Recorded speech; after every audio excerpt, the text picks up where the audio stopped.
Akal waras dan akal sehat ya Malaysia goblok. Ini bukan cuma negaranya dijual, diobral murah ke Amerika Serikat. Mereka bukan cuma jilatin Donald Trump punya pantat sampai mengkilat. Ternyata mereka punya hobi baru. Sekarang mereka ngemis-ngemis minta beras ke Indonesia. Loh, kok jadi ada bergantungan kepada bekalan yang diberikan. Artinya kita perlu mengimport lebih kurang 30%. Kebanyakannya sudah tentu daripada Indonesia.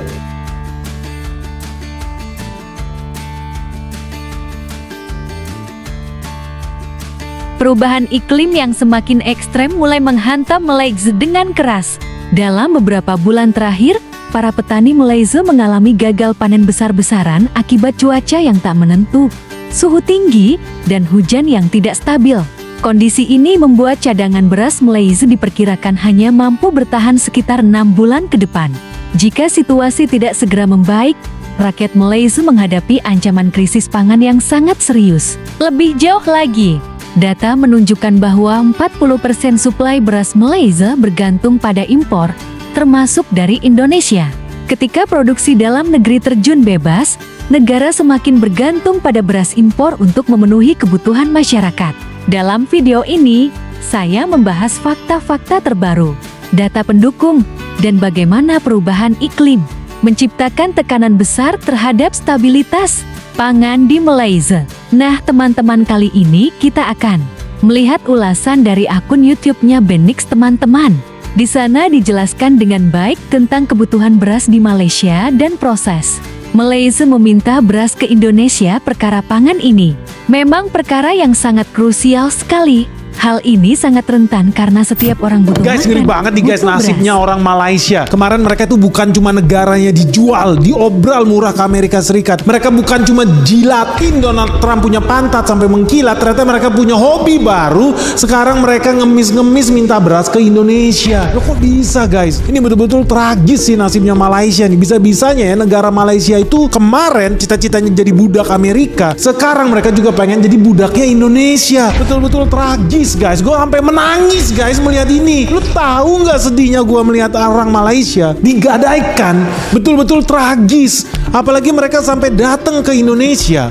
Ini bukti bahwa mereka itu betul-betul krisis. Sampai tim dari Menteri Pertanian Malaysia itu datang langsung ke Bulog. Mereka mau ngecek stok berasnya Republik Indonesia. Nah ini lucu.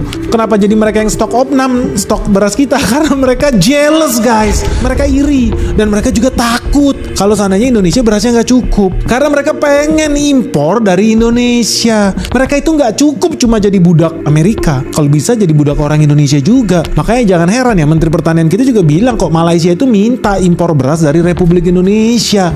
Nah ini kabar baik atau kabar buruk sebetulnya guys? Kalau di gua sendiri sih, gua sedih, gua menangis guys melihat tetangga kita di Malaysia nggak ngerti caranya macul-macul tanah keluar padi. Mereka nggak paham guys, kasihan gua. Tapi kenapa ini semua bisa terjadi guys? Apakah ini kutukan dari Yang Maha Kuasa ya? Karena mereka mengkhianati Asia Tenggara guys. Ya kalau lu penasaran jangan di skip video ini. Let's check this out. Jadi buat teman-teman ya, kok bisa sih Malaysia sampai krisis beras loh, sampai kekurangan beras? Ini betul-betul ngeri loh. Ingat loh, beras itu adalah makanan wajib ya buat orang di Asia. Nah ini juga agak aneh. Karena ketika gue melihat Bernas ini di Indonesia kayak Bulognya lah. Bernas ini padi beras nasional. Jadi Bernas Berhad ini adalah perusahaan perdagangan yang dikasih kuasa sama kerajaan Malaysia buat ya dagang beras di sana. Mereka boleh ekspor impor, berniaga beras di kerajaan Malaysia. Bernas Malaysia itu kemarin tuh pongah banget menurut gua. Mereka bilang negara mereka bukan negara importir. Bahkan kalau lihat websitenya, lu lihat nih linknya, gua gak ngadi-ngadi. Lu lihat, mereka bilang 70% beras di Malaysia berasal dari petani lokal Malaysia. Artinya, kalau lu lihat gambar ini, mereka juga bilang 30% beras mereka impor. Intinya mereka mau bilang, oh enggak sih, tetap aja sih negara kita berdaulat, tetap saja negara kita mayoritas konsumsi beras kita pakai beras lokal.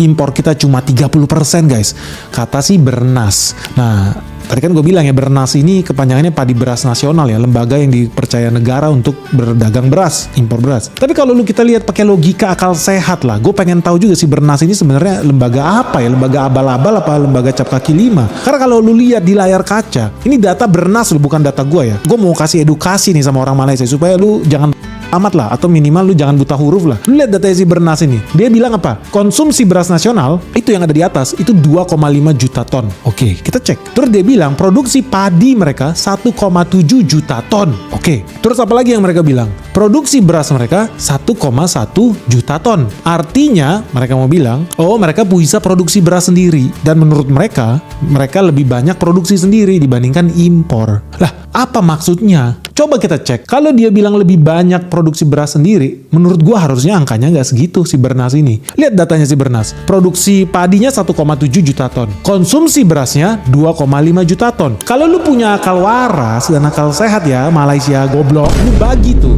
1,7 juta ton dibagi 2,5 juta ton, hasilnya adalah 69%. Ya gue buletin aja 70%. Artinya di sini data Bernas betul dong. Artinya 70% konsumsi berasnya sudah dicukupi oleh petani dalam negeri dan sisanya impor.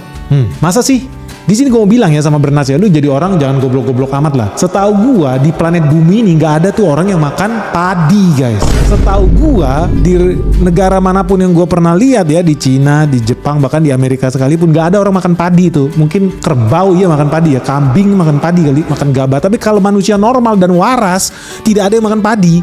Orang itu makannya beras.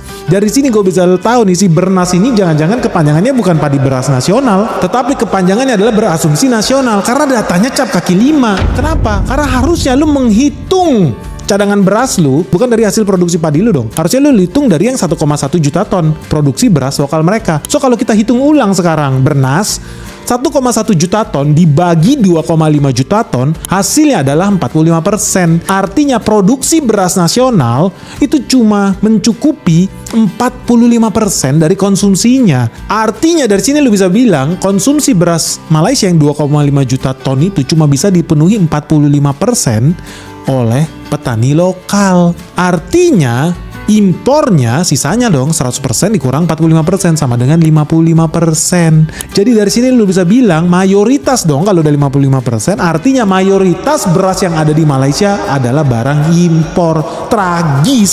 Si Bernas ini mengakui ya dengan data yang dia sajikan sendiri, bukan gua guys. Lu yang kasih data. Bernas, data lu ini memang levelnya berasumsi nasional. Karena bodoh banget, masa orang dibilang makan padi jadi 1,7 juta ton itu dianggap sebagai produksi beras mereka. Salah, ya produksi beras lu ya produksi beras, padi is padi, gabah is gabah, beras is beras. Mungkin orang Malaysia ini masih nggak tahu nih bedanya gabah sama beras. Jadi dari sini udah bisa bilang ya bahwa Bernas level negara Malaysia aja sebegitu mereka sampai baca data aja nggak bisa. Memalukan sekali, jijik bahkan gue liatnya. Nah kalau gitu data apa yang bisa dipercayai? Bernas aja levelnya kayak Biro Pusat Skenario yang ada di Kazakhstan, datanya cap kaki 5. Kalau begitu data yang mana dong yang benar nih? Berasumsi nasional atau datanya Benix? Gue bantuin lah lu orang Malaysia supaya lu nggak bego-bego amat lah dikibulin sama pemerintah lu. Di Malaysia, ini gue ambil data nih tahun 2021, produksi beras Malaysia itu 1,6 juta ton. Konsumsinya itu 2,7 juta ton. Artinya produksi mereka bisa memenuhi 62%. Ini data Benix gue baik nih. Gue lebih bagus dibanding Bernas. Kalau dari datanya Bernas, produksi mereka itu cuma bisa 45% dari konsumsinya. Tapi menurut data Benix sebetulnya mereka itu bisa sampai 62% loh memenuhi kebutuhan konsumsinya dari beras lokal. Dari situ lu bisa tahu impor beras mereka berarti ada di 1 juta ton.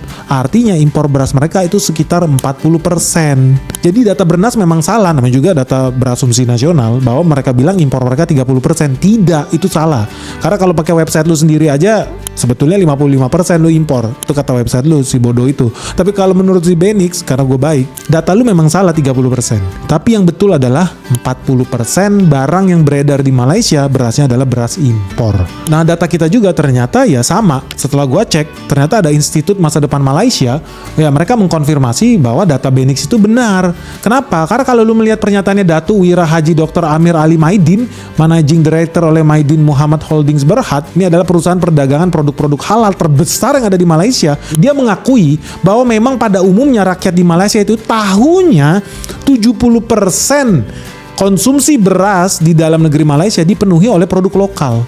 Padahal kenyataannya cuma 62% yang barang lokal. Nah, lebih tragis lagi nih menurut Datuk Wira Haji Dr. Amir Ali Maidin ini, mungkin ini satu-satunya orang di Malaysia yang punya otak ya. Dia bahkan bilang, sebetulnya 62% itu juga nggak real. Karena ternyata dari produksi 62% itu pun mayoritas tidak dikonsumsi oleh manusia Malaysia. Ternyata mayoritas, hampir 60% itu dikonsumsi oleh hewan ternak, kambing, sapi, industri-industri, jadi makanan buat mungkin snack atau lainnya. Jadi 60% hasil beras mereka tidak dimakan oleh manusia di Malaysia, tetapi pergi ke hewan ternak guys, pergi ke industri guys. Semoga semuanya teratasi dengan baik. Jika kalian suka tentang konten krisis, beras, bahan pangan yang lagi hits, jangan lupa like, komen, dan subscribe ya teman-teman. Terima kasih, sampai jumpa di video selanjutnya.